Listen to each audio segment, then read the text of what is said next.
Ya, assalamualaikum warahmatullahi wabarakatuh. Kita ketemu lagi. Ini masih satu sesi dengan video sebelumnya, materi ketiga. Saya sekaligus buatnya.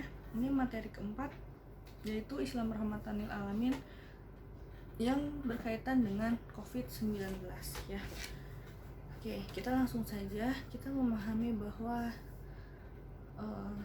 yang sekarang sedang kita alami itu wabah yang cukup luar biasa, ujian dari Allah Subhanahu wa taala yang datang untuk menguji kita semua. Oke. Di sini yang akan saya sampaikan kepada kalian adalah bagaimana sikap kita dalam menghadapi wabah pandemi COVID-19 berkaitan tentunya dengan kita sebagai agama Islam rahmatan lil alamin yang merupakan rahmat untuk seluruh alam, yang mana kita adalah agama yang mencintai, menyukai kedamaian. Oke, yang pertama adalah mengikuti anjuran pemerintah dalam beribadah. Nah, selama ini kita dicanang-canangkan untuk beribadah dari rumah, belajar dari rumah, bekerja dari rumah, melakukan segala aktivitas dari rumah, mengurangi segala rutinitas yang biasa kita lakukan di luar. Nah, kita tahu, kita punya kebiasaan, kita punya anjuran untuk sholat berjamaah. Nah, namun saat ini kita dianjurkan untuk sholat berjamaah di rumah bersama keluarga kita. Kemudian bisa dibilang kita juga sudah sebulan lebih tidak sholat Jumat berjamaah ya, untuk yang laki-laki tidak sholat Jumatan di masjid, tapi diganti dengan sholat zuhur masing-masing. Nah, jadi untuk pandemi seperti ini, baik untuk kita mengikuti anjuran pemerintah supaya apa? Supaya memutus rantai penularan COVID-19, supaya tidak menyebar, supaya tidak bertambah banyak menjadi korban. Nah, kemudian kita tahu ini adalah saya buat video ini sudah hari kurang lebih H-6 Idul Fitri 1441 Hijriah, yang mana kurang dari seminggu kita akan melaksanakan hari raya besar kita, Idul Fitri. Nah, yang mana kebiasaan kita adalah sholat Idul Fitri berjamaah di masjid atau di tanah lapang, dan kemudian setelah itu kita bersilaturahim kepada sanak saudara, tetangga, dan semua orang yang kita kenal. Namun pada masa ini ada hal yang perlu diperhatikan.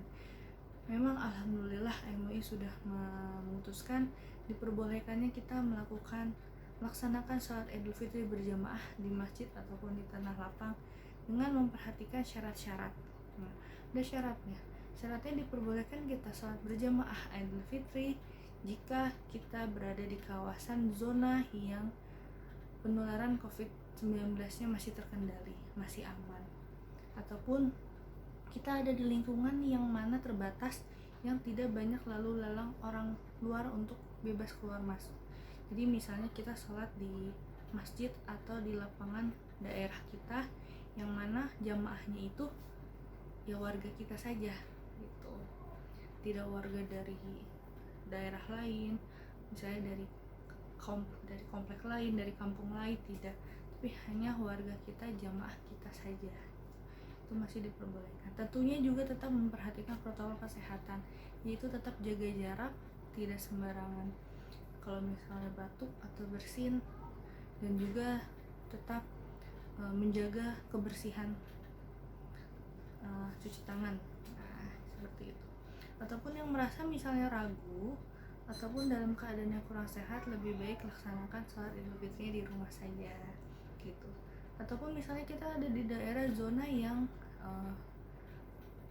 jumlah penularan COVID-nya tidak terkendali, agak banyak, dan banyak lalu lalang orang luar yang bisa masuk ke daerah kita. Nah, itu pun kita agak di warning untuk sholat berjamaah Idul Fitrinya gitu. Lebih baik di rumah kalau kondisinya seperti itu. Nah, kemudian kebiasaan kita adalah setelah salat Idul Fitri biasanya apa? Silaturahim. Nah, kita biasanya bersalam-salaman, saling mengunjungi, berkumpul, ya, kumpul sama sanak saudara, ramai-ramai. Nah, ini bagaimana kita menyikapinya?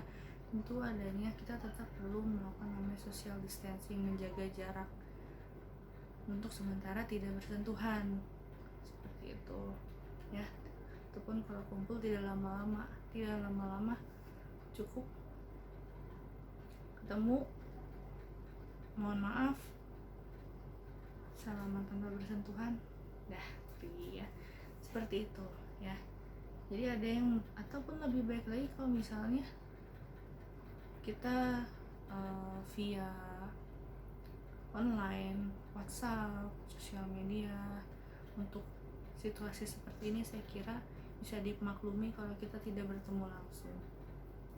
Oke, kemudian apalagi yang berkaitan dengan COVID-19 yang ketiga adalah kita membiasakan pola hidup sehat. Nah, jadi saya dengar bahwa kata WHO COVID-19 ini tidak bisa hilang, ya, tidak bisa hilang. Mungkin ini seperti di zaman dahulu yang ada namanya wabah campak, yang mana belum ditemukan vaksin sehingga berbahaya, bahkan banyak menimbulkan korban jiwa. Sama seperti yang terjadi di wabah pandemi COVID-19 sekarang, karena belum ditemukannya vaksin sehingga banyak korban jiwa. Sehingga kita dituntut ketika masa pandemi ini atau nanti ketika pandemi sudah berakhir, semoga lekas berakhir, kita tetap harus menerapkan pola hidup sehat. Yaitu seperti apa? Kita harus membiasakan mencuci tangan, tidak sembarangan menyentuh barang-barang, tidak sembarangan menyentuh orang lain, makan makanan sehat. Nah, makan sehat, halal, lagi untuk kita umat muslim, olahraga, berjemur, kemudian kita cukup istirahat. Nah, kemudian biasakan keluar itu pakai masker, karena memang ada polusi atau virus, kuman segala macam. Kadang imunitas kita kalau sedang kuat, tapi kita tidak tahu kapan saatnya imunitas kita sedang menurun. Nah, kemudian adanya etika batuk dan bersin. Di Islam sudah diajarkan bagaimana etika ketika kita batuk atau bersin. Tidak boleh asal keluar, tapi harus ditutup dengan menggunakan tangan ataupun tisu ataupun sapu tangan, yang mana setelah itu juga lekaslah untuk cuci tangan dengan air mengalir dan sabun. Kemudian hindari sering menyentuh wajah, karena di wajah kita ada yang namanya selaput lendir, ya, mata, hidung, ludah, dan juga misalnya ada luka di wajah yang terbuka seperti jerawat atau semacamnya.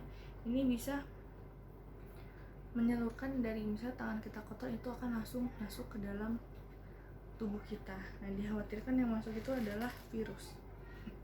Oke, selanjutnya hindari berbagi barang pribadi. Jadi seperti minum yang dari tempat yang sama, makan di tempat yang sama, bukan kita sok bersih atau bagaimana, tapi ini adalah sama-sama kita menjaga kesehatan kita dan orang lain. Kemudian rajin membersihkan perabotan, apalagi perabotan yang sering kita sentuh, sering kita pakai. Nah, ini rajin untuk dibersihkan. Kemudian mencuci bersih makanan. Nah, ini setiap kalau yang masak sendiri, memasak secara langsung, harus yakin dengan membersihkan bahan makannya dengan sebaik-baiknya sebelum dimasak. Nah, ini adalah beberapa rangkaian anjuran dan hal yang mestinya dan sebaiknya kita lakukan di masa pandemi ini berkaitan dengan COVID-19 untuk keselamatan kita, untuk keselamatan orang lain, untuk keselamatan orang-orang yang kita sayangi. Demi apa? Demi menjaga kedamaian, khususnya kita sebagai umat muslim Islam rahmatan lil alamin. Tentu kamu ingin dong segera balik melaksanakan rutinitas seperti biasa, seperti ke sekolah, bisa pergi kemana saja, tidak terbatas. Nah, apalagi sekarang mungkin kita nggak bisa pulang kampung, ya. bisa mudik karena ada batasannya ya.